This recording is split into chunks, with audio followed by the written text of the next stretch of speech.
manufacturer of the chocolate bar could put in more chocolate or nuts or reduce the price, and there is a direct correlation between product quality and demand. In the case of journalism, this doesn't really occur at all.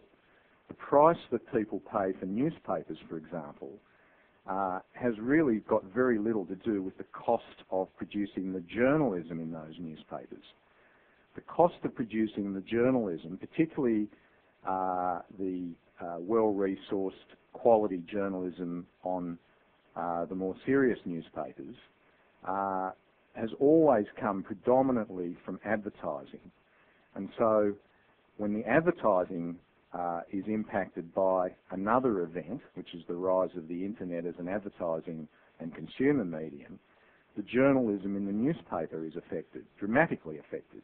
And that's why, because advertising is going down, that's why quality journalism, and indeed all journalism, is being hit so hard. And so the question that a lot of us are asking in the journalism and editorial industries is, if advertising can no longer properly fund journalism, who will? So the choices are quality journalism fades away. It may still exist in some form or other, but on nowhere near the same scale as it has historically over the last few decades. Can someone else, or will someone else, step in?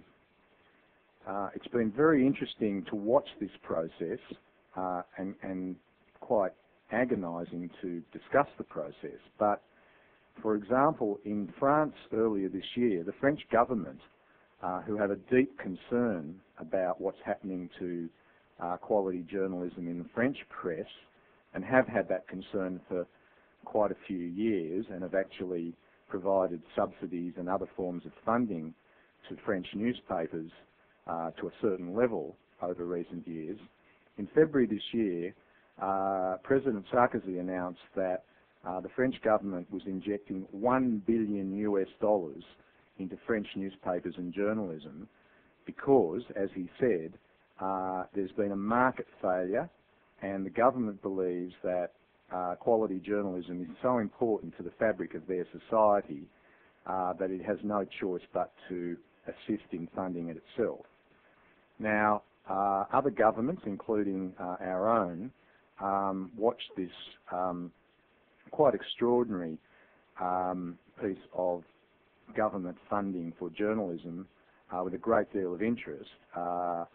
And Kevin Rudd has commented publicly on this, and so has the US President Obama, and both of them have said that it is highly unlikely that this kind of thing would happen in their countries. Although, when you think about it, in fact, in Australia, the federal government and the taxpayer actually fund public broadcasting, the ABC and SBS, to the tune of about $1 billion, close to $1 billion a year already. So, in fact, it's really happening in another way. Now, I would argue that what I would call public trust journalism is an absolute cornerstone element of a democracy. And I think you only have to think about almost any of the important issues, controversies, corruption, political misdemeanours, almost anything like that that comes to the surface.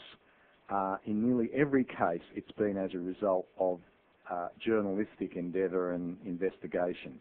Sometimes things are leaked, sometimes documents fall off the back of the truck, sometimes it's really hardcore, wearing out shoe leather kind of investigative journalism. But I would argue that a civilised democracy like ours absolutely relies on a vigorous and well-resourced media and press to cover the basic pillars of our democracy, like parliaments and councils and courts, the bureaucracy, to act as a watchdog on all of the public institutions, or publicly funded or partly publicly funded institutions, and the public figures who take responsibility for running these institutions and make really important decisions. And without the kind of media and journalism I've described, they would be able to make a lot of these decisions almost and possibly totally without scrutiny. And so the issue of public trust journalism, I think, is in some ways at the heart of the unravelling of the media industry, but in fact it has nothing to do with the commercial unravelling. It is suffering what you might call collateral damage because through an accident of history, quality journalism has been funded by something other than people paying for quality journalism. And now that that funding is starting to evaporate, the future of quality journalism finds itself under enormous pressure and scrutiny.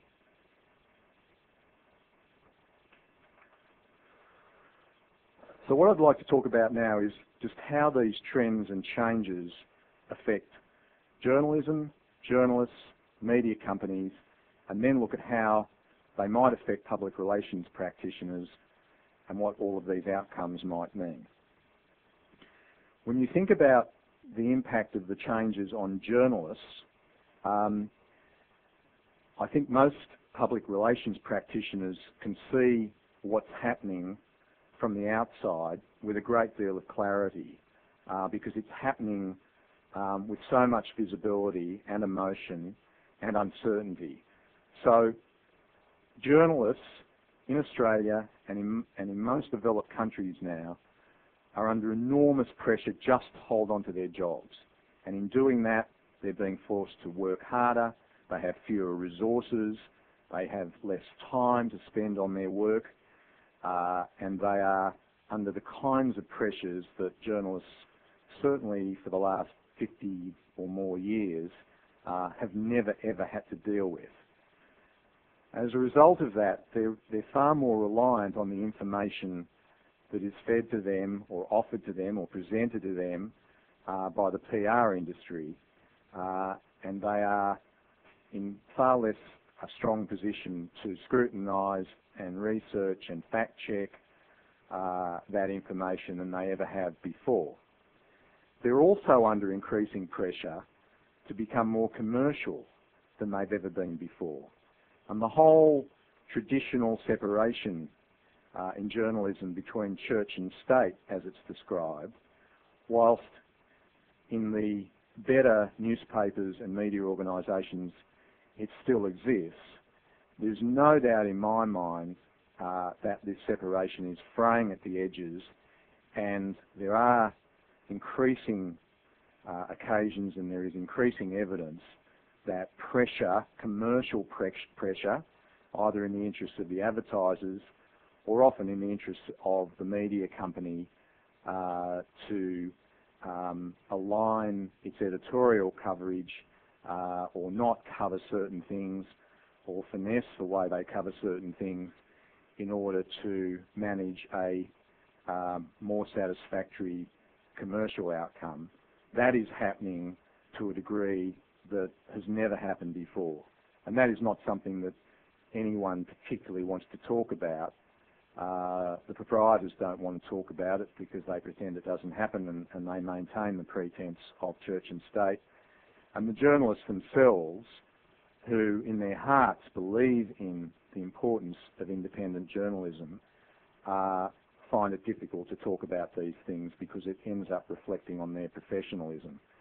And so it occupies a sort of shadowy existence, but there's no doubt that it's growing. And perhaps the more glaring examples of the connection between editorial and advertising can be found in the magazine industry, where this has really been obvious for some time in the magazine industry, but as magazines, like the rest of the old media, come under intensive commercial pressure and loss of advertising, the disposition of editors and therefore their journalists and reporters